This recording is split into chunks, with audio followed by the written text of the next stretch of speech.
आप देख रहे हैं अखंड भारत। मैं हूं विनय कुमार। खबर बिहार के सबसे महत्वपूर्ण खबरों में से एक खबर, जनता के सबसे महत्वपूर्ण हित में लिए गए फैसलों में से एक खबर यह है कि बिहार सरकार ने घोटालेबाज पर कमर कसने के लिए ऑडिट की संख्या 2 से बढ़ाकर 11 कर दी है। यानी पहले 2 ऑडिट होता था, अब 11 होंगे। संहिता का प्रारूप भी तैयार कर लिया गया है।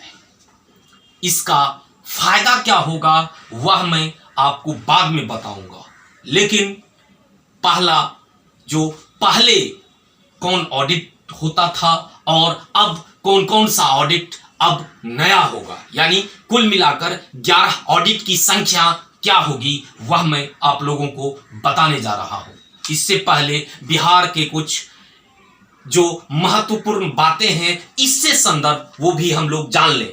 बिहार घोटाले में और घोटालेबाजों की संख्या में भारत में नहीं विश्व में नंबर 1 दर्जा प्राप्त है। आज प्रखंड स्तरीय एक ब्लॉक कर्मचारी करोड़ों रुपया गबन कर आलीशान महल में रहते हैं। आज 45,000 वाले जो कर्मचारी हैं, यानी जिनको 45,000 रुपया मिलता है, आज वह भी करोड़ों के घर में रहता है। बिहार की जो आज वास्तविक स्थिति है, उस वास्तविक स्थिति में आप यह जाने कि आज जनता कहां कहां समस्या में है।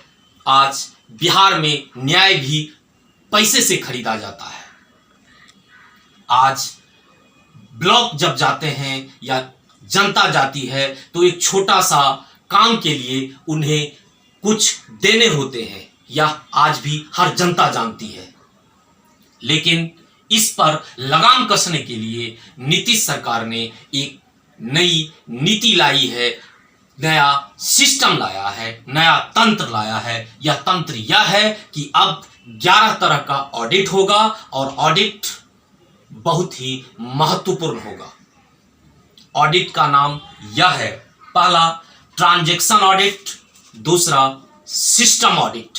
यह ऑडिट पहले होता था और आज भी होता है, लेकिन जो नई ऑडिट आई है वह ऑडिट यह है, forensic audit, pre audit, outcome audit, commercial audit, resource audit, performance audit, compliance audit.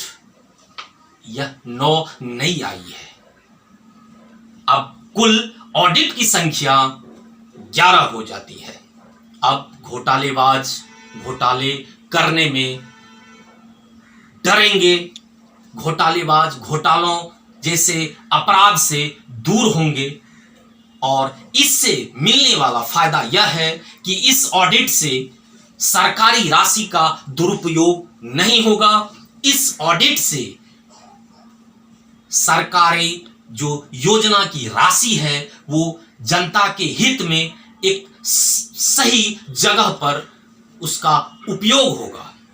घोटालेबाज को जल्द इस ऑडिट के माध्यम से पकड़ा जाएगा और कानून की जद में होगा। बहुत ही महत्वपूर्ण यह नीति होगी घोटालेबाजों के लिए, जहां तक बिहार काफी लंबे समय से इस मामले में बदनाम है। आगे नई खबर के साथ फिर हम आएंगे, तब तक के लिए नमस्कार।